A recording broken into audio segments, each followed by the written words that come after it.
dear students, welcome to today's session. So in this video I am going to focus on parts of speech. So let us learn parts of speech now one by one.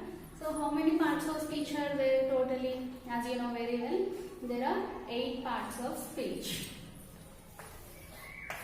There are 8 parts of speech. What is the first one?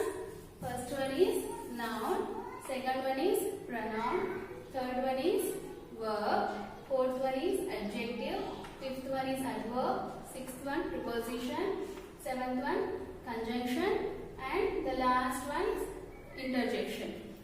So first of all, let's see about noun. What is noun? Noun is nothing but naming words. Name of anything, name of a person, place, thing, animal, event, anything. That is noun. Let's see some examples here. For example, Raju. What is Raju? Raju is a name of person. Hyderabad, it's a name of city. India, it's name of our country. Birthday, it is name of an event. And lion, name of an animal, etc. Names of anything. And the next one is pronoun. What is pronoun? Pronoun is used in the place of noun. It is used instead of noun. For example, he.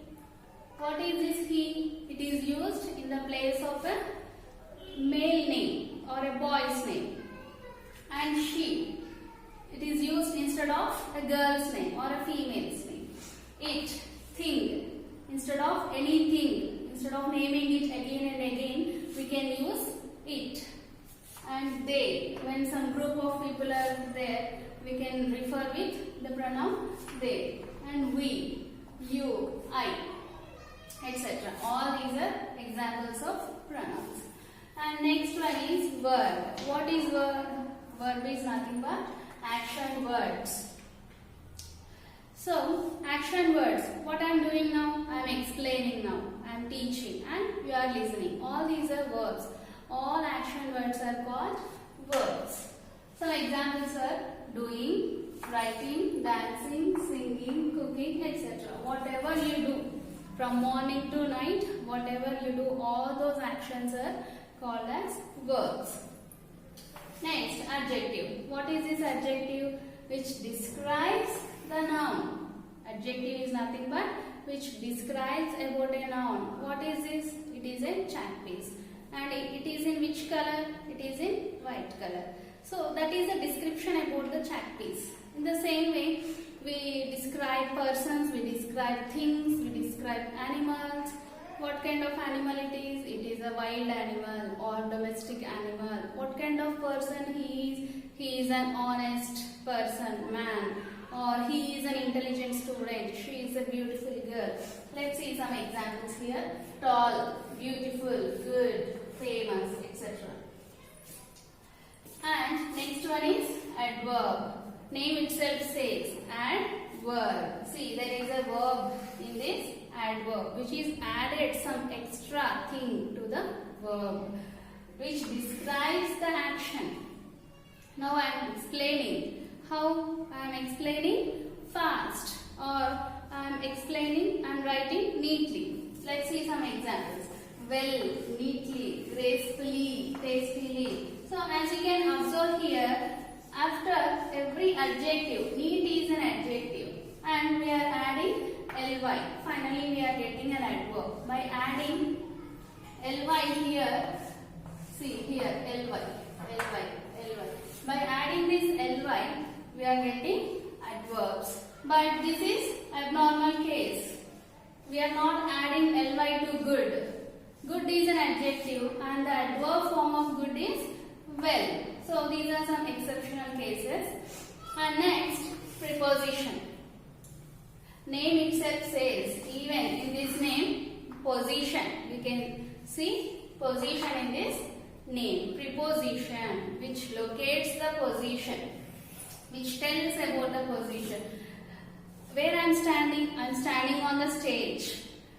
I am writing on the board. So all these are prepositions. Can you frame a sentence without preposition? I am writing board. What is the relationship between me and the board, I'm writing on the board. If there is no preposition, there is no meaning to the sentence. See, on, in, at, beside, between, etc. There are some thousands of prepositions in English. Meanwhile, when we learn or when we read some books, we can know a lot of preposition and its usage. And next, conjunction. What is this conjunction? Do you know junction? What is this junction? Generally, on the roads you can see some junctions like this. What is this? It's a meeting point. It's a single meeting point of 3 or multiple roads. In the same way, let's say here you have a word and another word. 3 words are there. So how to join those 3 words or sentences? By using this conjunction. Joining words are called conjunctions. Example, fanboys. What is the meaning by fanboys? So, fanboys nothing but F means for, A means and, N in the sense neither or nor, neither nor, B is nothing but, and because also, O is or, and Y is yet, S is so or since.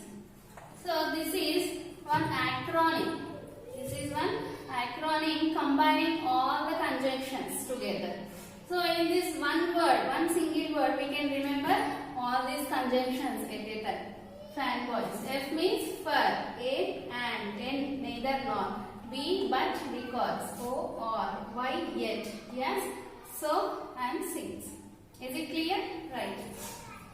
And now we have interjection. What is this interjection?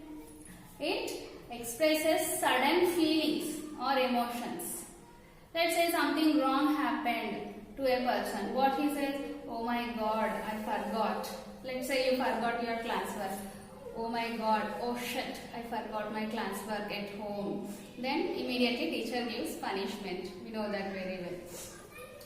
Expresses sudden feelings and emotions. For example, hooray, we have won the match. Let's say we have won the match in cricket. Hooray, we have won the match. Alas, somebody has died. Wow, what a beautiful dress she wore. Oh my God, OMG, we are using shortcuts nowadays.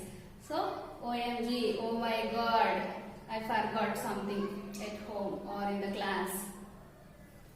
Is it clear? I hope these parts of speech, all 8 parts of speech are clear to everyone. Thank you. Stay home. Stay safe.